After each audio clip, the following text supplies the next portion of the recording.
start with Greenland, maybe. I'll start with the economy. The U.S. economy is doing really, really well. But how to sustain this growth moving forward? Because there's always a recession looming around the corner.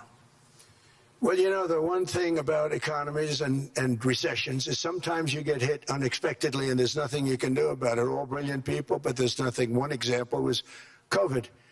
We had an economy going at levels like nobody had ever seen my first 2.5, 3 years. And then I heard the word pandemic, not COVID. They came up with that name over a period of time. We won't get into that. But I heard the word pandemic. And I had a poll come out that was so strong just prior to that, and I was with the two best pollsters, McLaughlin and Fabrizio, and they said, sir, George Washington and Abraham Lincoln, if they came back and ran as president and vice president, they couldn't beat you. And then what happened is the following day, I was told to stay tuned because there's something really bad happening in China. There are bodies laying all over Wuhan, right around that certain building that we talk about. I always said it came from Wuhan. It did come from Wuhan. And there were body bags. We saw it by satellite. And they said, there are strange things happening in China. And so it began. And we ended up with the COVID, and the whole world suffered. We did a phenomenal job. I don't think we got the credit we deserved. We did something that Operation Warp Speed, which some people say was one of the greatest military feats ever. We did a great job. Used our military, used a lot of people.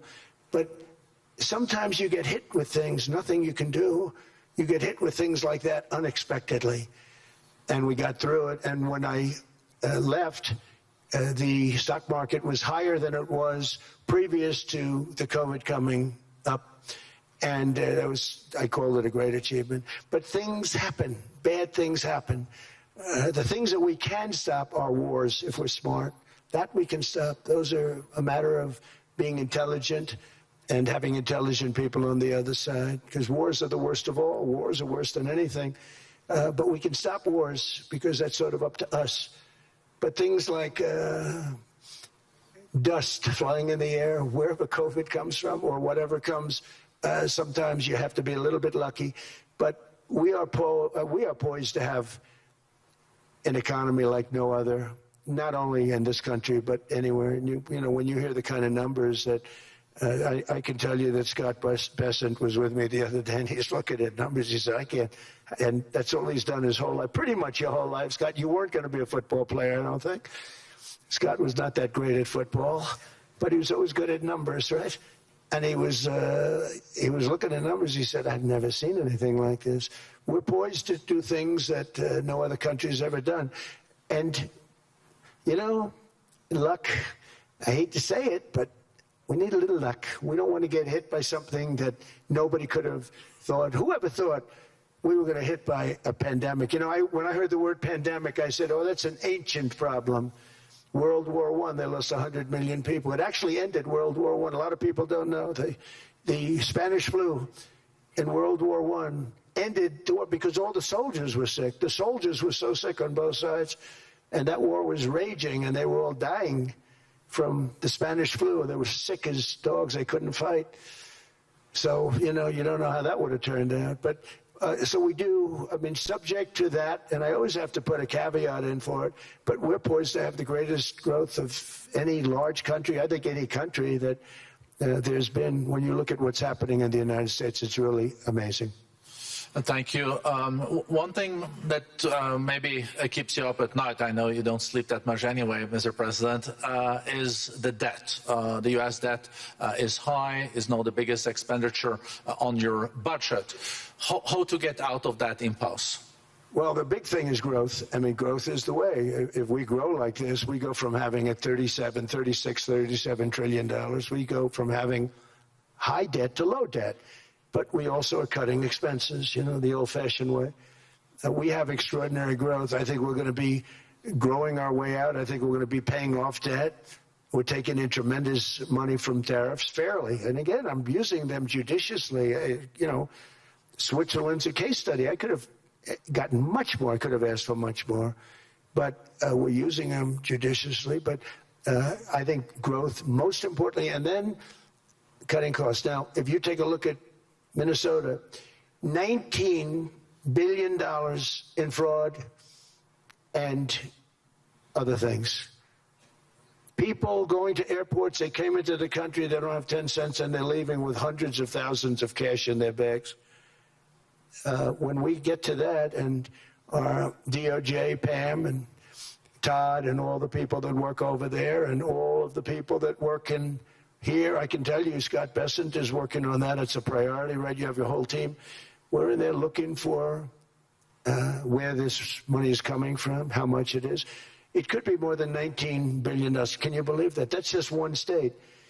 If we were able to cut out 50% of the fraud, 50%, and we should be able to do better than that, we would have a balanced budget without having to talk about even growth. So we have a lot of options, but we're working very hard on that. That's a big deal. It's not just the protests, the fake protests done by agitators and, professional insurrectionists. That's what they are. They're professional troublemakers. But we are looking very strong at the money, too, in Minnesota and other places.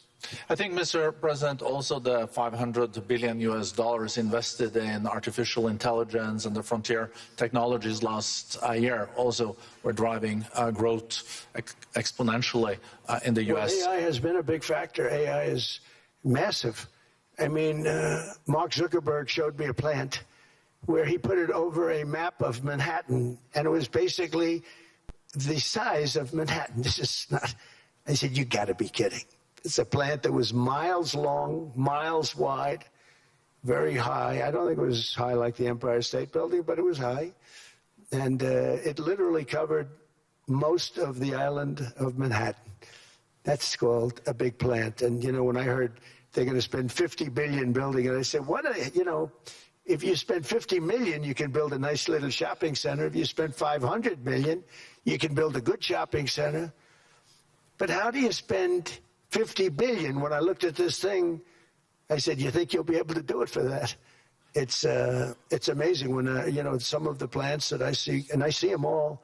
And again, so big as we're letting them build their own electric generation.